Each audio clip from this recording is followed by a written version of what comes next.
तर युवा काँग्रेस प्रदेशाध्यक्ष कुणाल राऊतांना विधानसभेची उमेदवारी द्या। मुलाच्या उमेदवारीसाठी काँग्रेस नेते नितीन राऊत यांनी हायकमांडकडे मागणी केली आहे। पक्षाने मुलाला तिकीट दिलं तर आनंद होईल असं नितीन राऊतांनी म्हटलंय। महाराष्ट्र प्रदेश युवक काँग्रेसचा अध्यक्ष बनल्यानंतर अनेक आंदोलनामध्ये हिरिरीने सहभागी घेतला, मार खाल्ला, लाट्याकाट्या खाल्लेल्या आहेत। 250 पेक्षा जास्त केसेस त्याच्यावर लागलेल्या आहेत आणि एक चेहरा युवकांचा म्हणून तो या ठिकाणी सर्व प्रक्रियेमध्ये सहभागी झालेला आहे। त्यामुळे त्याला जर काँग्रेस पक्षाने तिकीट दिली, उमेदवारी दिली तर निश्चितच मला आनंद होईल। तर अशोक चव्हाण यांनी आयोजित केलेल्या लाडकी बहीण योजनेच्या कार्यक्रमाला प्रताप चिखलीकर हे गैरहजर होते।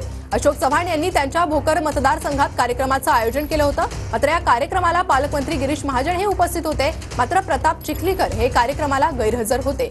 मला सन्मानानं बोलावलं तर मी जातो अशी प्रतिक्रिया यानंतर चिखलीकरांनी यावेळी दिली आहे। ज्या ठिकाणी मला सन्मानानं बोलवलं तिथे जात असतो, आणि ज्या ठिकाणी बोलवलं नाही तिथं माझं घेऊन जायची माझी कधी सवय नाही, त्याच्यामुळे कदाचित गेलो नसेल किंवा माझा वेगळा कार्यक्रम असेल।